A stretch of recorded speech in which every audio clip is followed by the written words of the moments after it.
Hi guys, welcome back to the channel. In today's video I'm going to show you guys how I do my at-home maintenance, from the lashes to the nails and to the waxing as well. At this point, the only thing that I do not know how to do is my hair, but when I learn it will be over for the salon guys. Anyway, let's get into the video. The first thing that I usually love to do during my maintenance is my lashes, and the only thing you will need to do your lashes at home like a professional is the Opulent Options DIY cluster lash kits. In the kit you will find the lashes that you will be using, which come from lengths 8 up to 16 millimeters. You're also going to find bond and a seal as well. You're also going to find tweezers that also double as a comb. Now for me, when I'm doing my lashes, the first step that I like to do is to first lay out my lash map, at least have an idea of what kind of eye you are going for. This will make the whole process much easier and faster. The other trick is I love to work from my outer corner into the inner corner, because usually the outer corner takes the longer lashes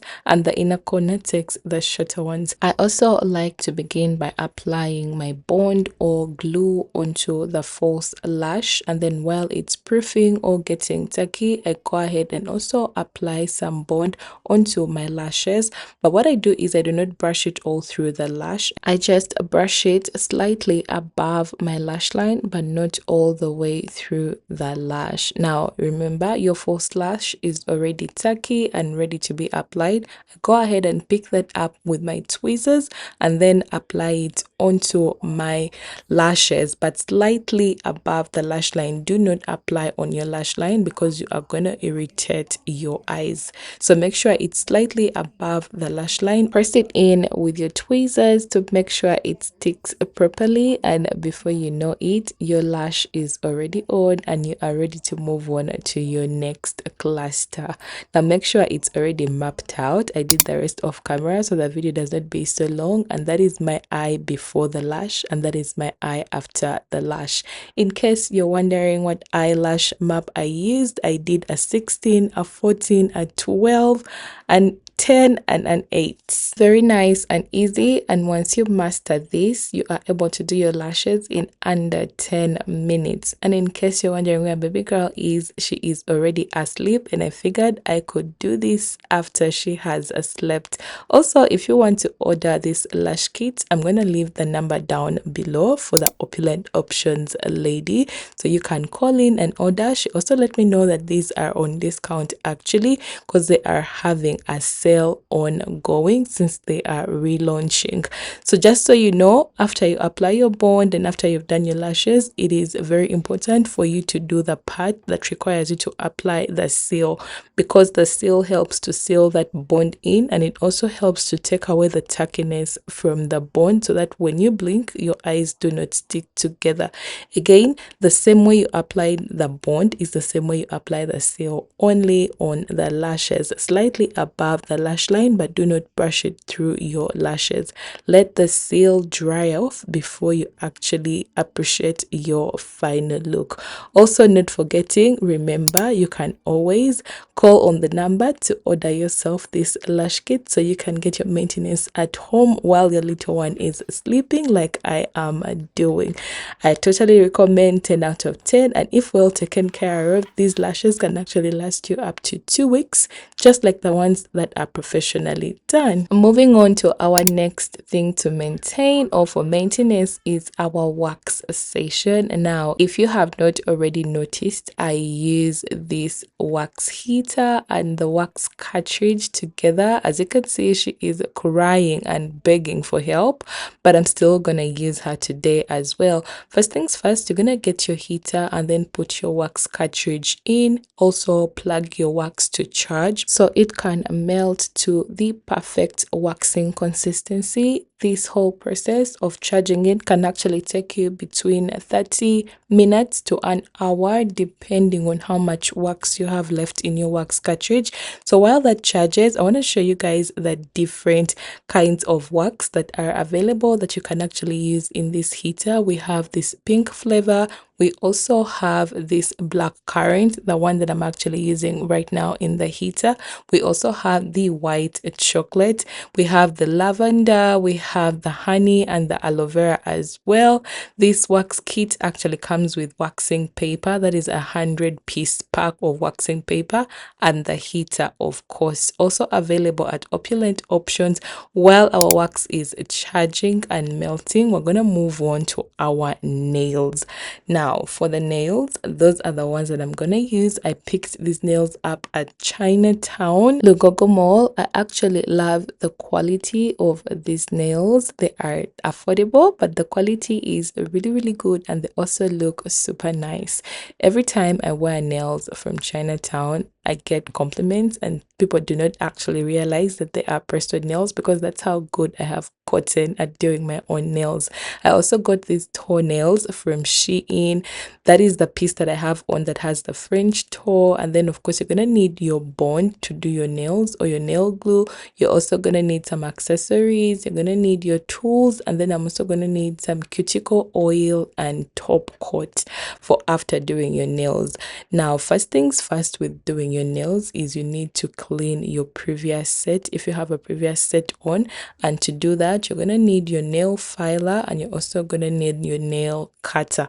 One tip that I'm gonna give you guys for free is to actually take off your nails, like cut off your natural nails to the shortest length possible, so that way your artificial nail or your false nail or your press-on nail can actually sit on your natural nail very well.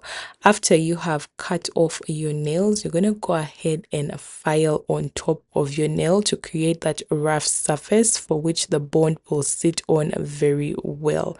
Make sure you file your nail, you guys, up to the corners, like the whole nail bed. After you have done all the dirty work that includes the nail cutting and the filing, make sure you clean your working area. At least the one thing that I've learned to do is to clean as I go, because it saves you a lot of time and it makes your work look much easy.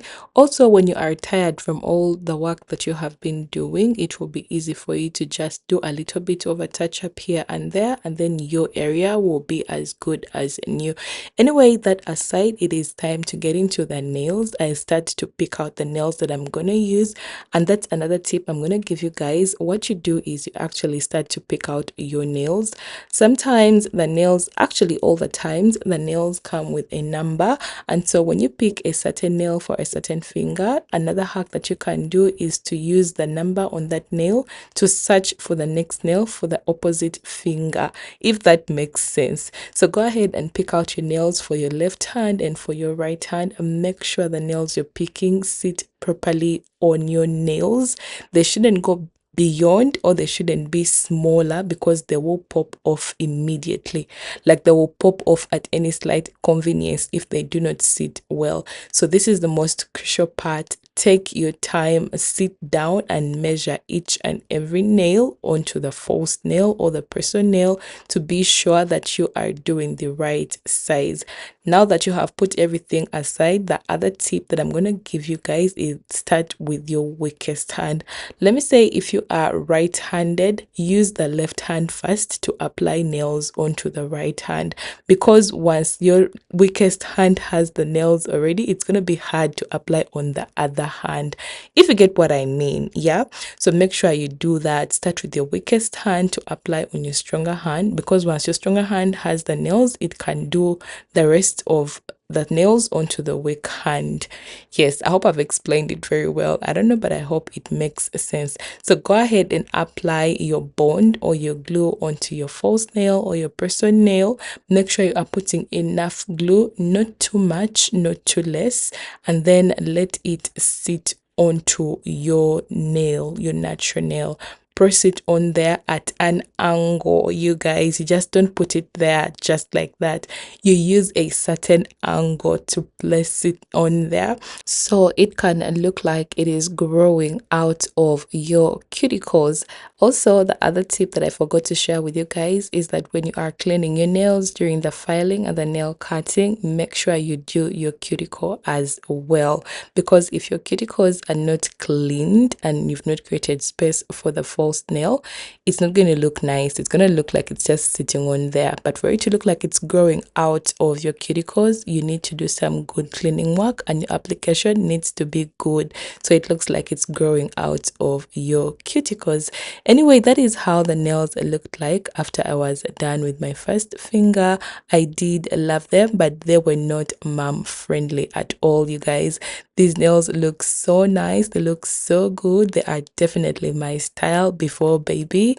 But now that I have baby girl, I cannot have these nails, or I'm going to keep poking her every other time.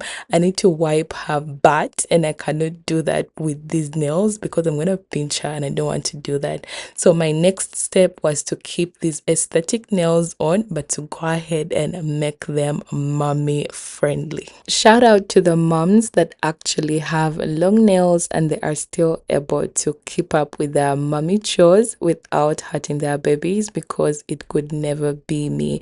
I could literally pinch myself while I was working on myself with these long nails. Now imagine with a baby.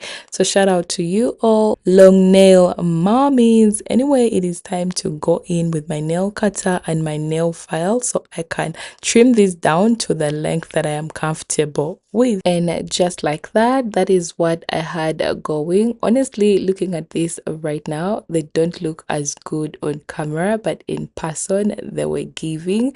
If you look closely, you can tell the difference of the before and the after. The before has the longer version and the after has the trimmed version that is mom friendly, that I'm sure is safe for me and the baby, but still looking good. Trust me when I tell you guys that these nails were looking so nice in person, both long and short. They still looked so good and so bomb. I don't know if it's just the color or if it's the quality or if it's the application, but the nails were giving. Anyway, after I did trim the other side as well, I had to clean up all that chaff from the trimming, and I did apply my cuticle oil. I should have applied my top coat first, but when I looked at my nails, they looked fine without the top coat because most of them had that shiny coat of finishing, so they did not need a top coat. But if you had gotten the other type that does not have a shiny finishing, then a top coat would be a good idea before the cuticle oil. Now, because they looked so plain to me, I decided to add some accessories. And when I pulled out my accessory box, these accessories I also got from Chinatown Lugogo Mall. I did the tiny flowers, and that is how they came out, you guys. I was so in love with these nails. They were so cute and so my style. Very subtle, very classy, very elegant, and very cheeky at the same time because of the flowers, but I love them so much. And just like that, you guys, that is how my maintenance vlog went. I am just waiting to get my hair done from my hair lady, and I'll be showing you guys my finished hair product as well. But for now, thank you so much for watching. Leave your comments in the comments section, and until next time, you guys, bye bye.